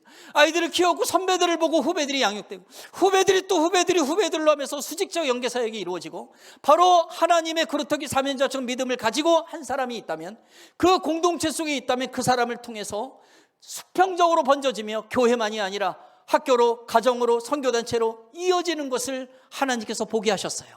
수평적 연계사역과 수직적 연계사역이 이루어지는 건 십자가입니다. 그 십자가의 연계 속에서 바로 하나님께서는 이 영혼 학원을 통째로 기독교 학교로 만들어 가고자 하시는 그러한 비전을 이루어가고 계셨던 것입니다. 2010년대 영혼 학원 국제중학교의 성적 비리 조작 사태가 벌어지며 하나님이 흔들기 시작을 했습니다. 여러분 성경에 보면 북이스라엘과 남유다가 있죠. 하나님의 백성들이 회개하지 않았습니다. 하나님은 더 강대국을 들었어요. 아스루와 바벨론을 통하여서 이들을 징계합니다. 북이스라엘과 남유다를 무너뜨렸단 말이죠. 하나님은 때로는 우리가 거룩하다고 말하면서 거룩하지 않으면 더 강대국을 들어 어떤 징계의 수단을 들어서 우리를 칠 때가 있습니다. 개인적으로 공동체적으로 다 마찬가지. 저는 지금 이 한국계 교회가 지금 징계의 시대라고 저는 봅니다. 이때 우리가 추구해야 될 것은 거룩입니다. 순결이라고 하는 것이죠. 이걸 회복해야 우리는 다시 하나님 세워주시는 것을 맛보게 된다라는 사실이에요. 이걸 깨닫게 하시면 우리는 더 기도했습니다. 영혼 선교회가 만들어지는 선교단체 우리 그 동문들과 학부모들과 교사들과 같이 막 기도하며 아이들과 기도하면서 하나님이 이 학교에 품으신 뜻을 이루어 주시옵소서. 그러면서 하나님께서는 감옥에 가 있는 학원 이사장의 마음에 학교를 더 이상 운영할 수가 없구나. 누구에게 넘겨야 되겠다. 중앙일보에 학교 매각 공고를 냈고 그리고 여러 단체들에서 입찰 들어왔습니다. 그 가운데 오륜교회라는 교회가 바로 이 서류를 받아갔고 하나님께서는 2015년 12월 28일 날 영혼학교 50년이 되는 희년이 때에 바로 이 영혼학원을 통째로 기독교 학교로 바꾸어 주셨던 것입니다. 요즘에는 채플도 강제로 할 수가 없어요. 종교 수업도 강제로 할 수가 없어요. 자율권을 줄 수밖에 없는 구조입니다. 그러나 여러분 자율권을 줬을 때 애들이 채플에 안 올 것 같습니까? 아니요. 아이들이 마음속에 채플에 안 가면 나만 손해야. 채플은 너무 재밌어. 나는 예수 믿지 않지만 제가 통계를 내보니까 한 학급 30명 중에 5명의 아이들이 교회를 다니고 있더라고요. 그러면 한 학년에 12반을 보게 되면 60명의 교회를 나가는데 저희 학교 아이들은 300명, 한 학년 300명 애들이 다 채플로 옵니다. 이건 강제로 와라 해서 될 일이 아닌 거죠. 강요를 할 수 없는 세상이죠. 그러나 우리가 자신감을 가져야 될 것은 뭐냐면 성령님이 우리들의 마음에 충만하고 그리고 아이들의 눈높이를 알고 사랑의 수고를 베풀면서 끝까지 기도하며 그렇게 헌신하며 나가면 하나님께서 우리가 만나는 그 세상의 아이들의 마음도 만져가신다는 사실입니다. 이게 성령 사역이고 이걸 통해서 복음의 놀라운 열매가 맺어진다는 것을 여러분 꼭 믿으시기 바랍니다. 여러분들은 단순한 교사가 아니에요. 사명자를 키우는 사람들입니다. 지금의 코로나 상황 속에서 여러 여건과 상황이 어려운 걸 압니다. 하지만 여러분 역사를 보십시오. 성경의 역사는 복음을 전할 때 그 사단 마귀가 횡행하지 않았던 적이 단 한 번도 없다는 사실이에요. 지금 이 시대는 더한 시대라고 우리는 얘기하지만 우리의 믿음의 선진들이 그걸 겪으면서 우리 할아버지 할머니 세대 산기도 갔습니다. 철야기도 했습니다. 목숨을 걸고 기도했단 말이에요. 그러면서 여기까지 왔단 말입니다. 그러면 여러분 우리가 배워야 될 점이 뭐예요? 예수님 십자가에 못 박히셨던 것처럼, 목숨을 거셨던 것처럼, 우리의 믿음의 선진들이 그랬던 것처럼 우리도 목숨을 거는 믿음이 있어야 된다는 거죠. 이 사명자의 특징은 바로 그거란 말이에요. 내 목숨 하나님 가져가셔도 저 아이가 산다면, 우리 교회 애들이 살아난다면, 이 시대의 사명자적 믿음을 가지고 하나님의 영광 올려드리는 그런 인생을 살아간다면 하나님 제 삶뿐만 아니라 제 가진 것 모두뿐만 아니라 제 목숨을 사용하셔도 좋습니다. 이것이 저와 여러분들의 고백이 되기를 주님의 이름으로 축복합니다. 다른 것들은 좀 정리하고 한 말씀만 드리면서 마무리를 좀 오늘은 그렇게 하고자 합니다. 하나밖에 없는 사위가 이제 당신의 집으로 이제 사위감이 응답받아 갖고 제가 이제 한 집안의 사위가 됐고, 그런데 제가 5년 동안 변하지 않고 양다리 신앙이로 왔다리 갔다리 하니까 저희 장모님께서 21일 동안 진포ter에서 또 기도원 올라가셨습니다. 저는 어머니가 한 20여 명 되는 조그만 교회 담임 목회 20년 하셨거든요. 인도 나갈랜드 선교사 하셨고요. 그래서 목사님이니까, 선교사님이니까 기도할 게 많으니까 가셨겠지 했더니 기도 제목 딱 하나였습니다. 그건 바로 저였어요. 제가 변화되지 않으니까 누군가가 목숨을 걸어야 되겠구나 하고서 목숨을 걸러 기도원에 올라가셨던 것입니다. 물과 소금만 드시고 20일을 완전 작정기도 금식기도 하시고 기도회 끝나고 오셨어요. 집에 방문을 했더니 몸은 깡말랐는데 눈에서 빛이 나고 얼굴에서 빛이 나는 거예요. 그러더니 저를 이렇게 안아주시면서 이렇게 말씀을 하셨어요. 최서방 미안해. 내가 최서방을 위해서 그렇게 기도를 많이 했지만은 내가 기도가 더 부족했던 것 같아. 내가 최서방 더 위해서 기도할게. 하나님께서 아무 걱정하지 말고 최서방 위해서 그냥 기도만 하라고 하시네. 내가 더 기도할게. 사랑해 최서방. 저를 안아주시는 거예요. 자맥질 같은 끓은 울음이 뱃속에서부터 막 제 마음 막 올라오는 거예요. 꺽꺽거리는 거예요. 이거 뭐지? 저분은 내 아내의 어머니, 나의 장모님인데 왜 죽을지도 모르는 그곳에 가서 21일 동안 그렇게 목숨을 걸고 그렇게 기도하다 오시는 거지? 도대체 왜 그러는 거지? 내가 뭔데?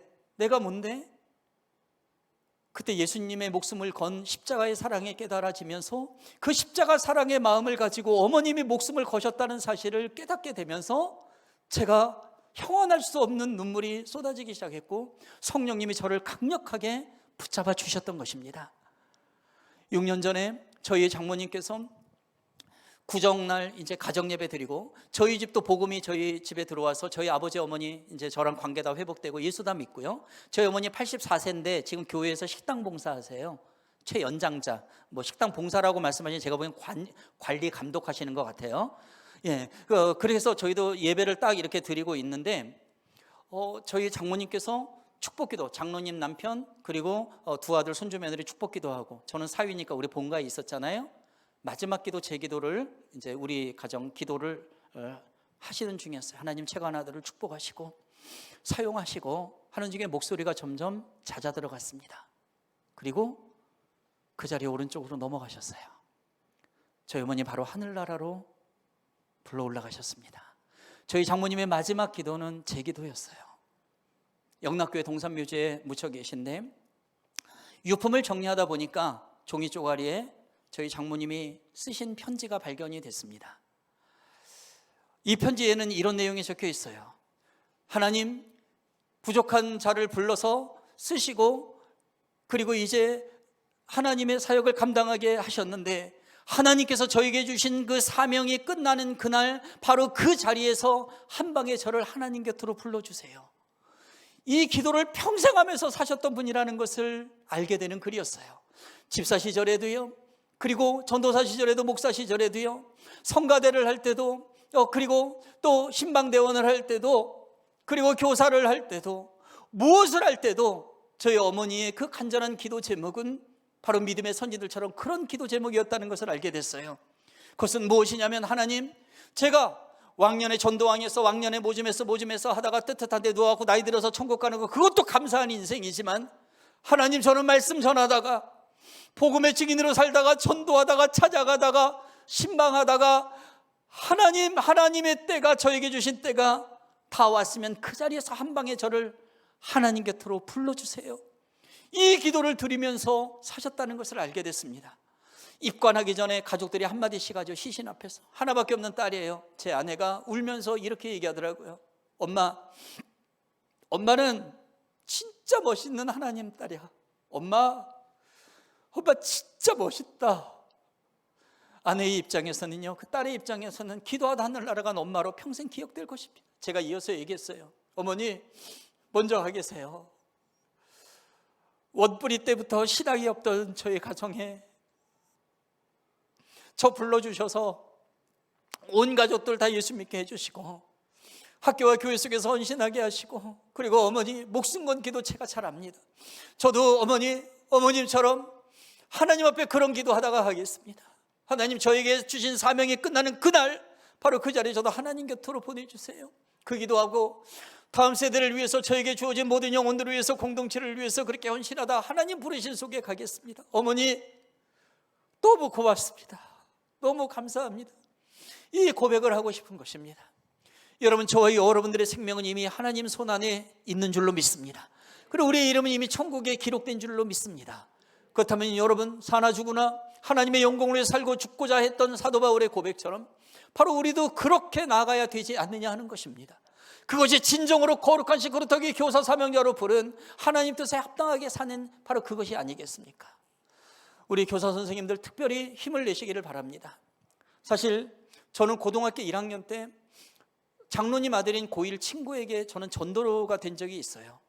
제 인생에서, 저희 가정에서 처음으로 교회에 발을 한번 이렇게 내디뎌 본 게 바로 저입니다. 이건 대단한 것이죠. 근데 고등부 회장 형이 문학을 전공하는 저와 성악을 전공하는 제 친구가 뭐가 안 입고 하든지 교회에서 제 친구 뺨을 때렸어요. 제가 그걸 보고 속칭 이제 시험에 든 거죠. 어떻게 교회에서 애를 팰 수가 있어? 그것도 회장 형이. 나 이따위 교회 안 다녀. 그러고 뛰쳐나왔어요. 그리고 20여 년 동안 종교적 방황을 합니다. 광화문에 있는 한 교회를 찾아갔는데 마릴성도 예수 그리스도 교회예요. 저는 그게 2단인지 3단인지 모르는 완전 초짜였잖아요. 근데 거기는 몇 주 다니다 보니까 더 이상해요. 또 뛰어나왔어요. 몰몬교를 고3 때 독파합니다. 몰몬경을 독파하고 거기도 또 이상해요. 그 이상한 교회들 막 다니는데 대학교를 진학했는데 동국대학교를 진학했어요. 저희 어머니가 염주알 지고 저를 낳았대요. 그래서 스님들하고 또 이제 불교에 또 완전히 심취해가지고도 그렇게 살았는데, 불교는 공부하면 할수록 이건 종교가 아니에요. 모든 사람들이 다 불성이 있어서 득도하면 전부 부처가 된대요. 이게 무슨 불교, 이게 종교야. 신은 하나인데. 저는 하나님을 잘 몰랐지만, 그런데 신은 한 분이라는 것이 이게 마음속에 있었던 것 같아요. 제가 지금 마지막으로 드리고자 하는 말씀은, 제가 처음에 갔던 그 교회, 거기는 예장 통합식 교회입니다. 아주 지금 부흥성장 많이 한 교회예요. 저를 담당했던, 분방 공부를 담당했던 한 여선생님이 계셨어요. 30대 중반에 그 여선생님이 긴 생머리에, 그 당시에는 30대 중반이 노처녀였습니다. 연탄 화덕 있는 학고방에서 혼자 사셨던, 우리를 너무 사랑하셨던 선생님으로 기억이 돼요. 그런데 제가 그 교회를 떠난다는 소식을 들으시고 7명의 친구들과 저를 자신의 방, 자취방으로 초대를 합니다. 그래서 빵과 음료를 내놓고 선생님의 눈물 짓는 목소리로 이렇게 얘기를 했어요. 관아야, 가지 마라. 우리 교회는 꽤 괜찮은 교회야. 네가 어려운 것을 경험하지만 선생님하고 신앙생활 다시 한번 해보자. 이 선생님 마음은 얼마나 안타까웠을까요? 한 영혼이 있다가 떠나가려고 한다니 얼마나 힘이 들었을까요? 하지만 그때 관아라는 아이는 이렇게 얘기했어요. 아니에요 선생님, 사람 치는 교회가 교회입니까? 저 이따 교회 안 다닙니다. 선생님이 눈물로 호소하다, 권면하다, 만류하다 도저히 안 되겠는지 이렇게 말씀을 하세요. 얘들아, 안 되겠다. 관아를 위해 선생님이 한번 기도할게. 얘들아, 손 좀 붙잡아봐. 손을 동그랗게 붙잡게 하고 저를 딱 뒤에서, 등 뒤에서 이렇게 앉다시피 하면서 눈물로 기도하는 거예요. 하나님, 우리 관아가 이 교회에 잘 정착했으면 좋겠습니다. 그런데 하나님, 우리 관아가 혹시 이 교회를 떠나는 일이 있다 하더라도 하나님 떠나지 않게 해주세요. 하나님 꼭 만나주시고 구원받게 하시고 하나님의 큰 일꾼 되게 해주세요 라면서 한참을 눈물로 기도하는데, 그때 관아라는 아이는 속으로 이렇게 외치고 있었어요. 아이고, 이놈의 기도 왜 이렇게 길어? 왜 이렇게 길어? 그러고 있었어요. 그리고 저는 이 교회를 뛰쳐나와 종교적인 방황을 걷어가다가 앞에 간증했던 루게릭병 2명의 제자와 딸 다빈이를 통해서 예수님께서 저를 만나 주셨습니다. 그런데 제가 이렇게 변화가 되어 있지만 5년 동안 양다리 신앙인으로 있을 때는 그 선생님의 마지막으로 저를 붙잡고 기도했던 모습이 한 번도 제 머리에 떠오르질 않았어요. 그런데 성령님께서 저를 만나주시고 나서는 그 선생님의 모습이 제 머리에서 떠나가지를 않는 거예요. 저는 이게 왜 그런가 그랬어요. 그런데 어떤 때 집회를 인도하고 있는데 하나님께서 그 깨달음을 주셨어요. 그것은 무엇이냐 하면 바로 그 선생님이 제 머리에서 떠나가지 않는 그 시점이 된 것은 무엇이냐 하면 바로 이 2명의 제자와 딸을 하나님이 데려가셔도 저는 하나님 뜻대로 살겠습니다라는 결단의 기도를 드렸을 때에 하나님께서 그 선생님을 기억나게 하셨다는 사실입니다. 그 선생님의 기도는 진짜였던 거예요. 여러분들은 진짜 기도를 드리고 있습니까? 진짜로 성도들을 위해서, 우리 아이들을 위해서 기도해 줄게 그 기도의 제목 다 약속을 지키고 있었습니까? 저는 이 깨달음을 얻었을 때 아이들에게 너무나 미안했어요. 기도해 줄게 하면서도 형식적인 면이 저에게도 있었고요, 그냥 잊어버린 적도 있었고요. 그런데 그 선생님은 단 한 번의 기도, 마지막 같은 그 기도, 예수님께서 목숨 걸고 하셨던 그 기도, 나는 이 아이를 만나지 못할지도 모르지만 무소부지하시고 전지전능하신 하나님께서 이 아이 만나주셔서 하나님 나라를 위해서 목숨을 바쳐주시라는 아이로 하나님 만들어 달라고 그 마지막 같은 그 기도를 드렸다는 사실을 제가 알게 되었습니다. 여러분, 우리가 눈물로 기도하고 헌신하는 것은 꼭 열매가 맺는 줄 믿으시기 바랍니다. 콩나물 시루에 물을 막 집어넣어 물이 다 빠져나가지만 콩나물이 자라듯이, 우리의 헌신과 수고가 물에 빠져 다 사라지는 것 같지만 콩나물은 자라듯이 우리 아이들은 성장하고 있음을 꼭 기억하시길 바랍니다. 그래서 저와 여러분들의 눈물의 기도를 드렸으면 좋겠습니다. 시편 126편 5절 말씀에 눈물을 흘리며 씨를 뿌리는 자 기쁨으로 거둔다 말씀하셨습니다. 하나님께서 저와 여러분들에게 주신 특권과 의무는 눈물을 흘리라는 것입니다. 눈물을 씨를 뿌리라는 것입니다. 그런데 엄밀한 의미에서 열매를 맺어가시는 분은 하나님의 몫입니다. 우리의 때에 우리의 방법으로 열매를 맺어가는 게 아니라 하나님의 때에 하나님의 방법으로 열매를 맺어갈 테니까 너는 지금에 있는 아이들 그 상황을 보고 탓하거나 두려워하거나 힘들어하지 말고 인내와 소망을 가지고 사랑의 수고를 베풀며 믿음으로 역사심을 기대하며 나아가라. 이것이 하나님께서 이 시대에 우리에게 주는 메시지임을 꼭 기억하시길 바랍니다. 울보 선생으로 눈물로 기도하며 나아갈 때 그것만이 아니라 낙타 무릎이 된 야고보 사도처럼, 야고보 장로님처럼 그렇게 눈물로 기도해야 됩니다. 지금의 우리의 다음 세대는 우리의 기도를 먹고 사는 거기 때문에 그렇습니다. 우리의 믿음의 선진들의 기도로 말미암아 우리가 지금 사는 겁니다. 그러면 여러분, 우리의 믿음의 선진들의 기도가 이 정도여서 우리가 이렇게 살고 있는데, 우리가 뿌린 기도의 그 씨앗을 우리 애들이, 다음 세대들이 먹는다면 여러분 정말 자신만만하십니까? 이 얘기를, 이 생각을 하면 너무너무 미안한 거예요. 그래서 여러분, 지금 여러분들이 드린 기도보다 2배, 3배, 5배, 10배 더 기도하는 믿음의 어른들 되시기를 주님의 이름으로 축복합니다. 예수님께서 목숨을 거셨던 것처럼 우리는 목숨 걸고 기도해야 됩니다. 눈물로 무릎으로만이 아니라 많은 분들이 눈물로 무릎으로 기도하지만 그 열매가 보이지 않는 것은 예수님처럼 목숨을 걸지 않기 때문에 그렇다는 것입니다. 여러분, 단순하게 그렇게 교사로 끝나는 게 아니라 교사 사명자적 믿음을 가지고 나아간다면 사명자의 특징이 있습니다. 그 사명자는 목숨을 잃는 걸 두려워하지 않는다는 겁니다. 사명자는 죽음을 맞이하는 걸 두려워하지 않는다는 거예요. 하나님의 일, 하나님의 사역을 하다가 죽음을 맞이했을 때 감사하고 기뻐한다는 것입니다. 저와 여러분들을 구루터기 교사 사명자로 불러주신 그 하나님의 부르심 속에 합당하게 반응하고 나아가는 여러분들이기를 주님의 이름으로 축복합니다.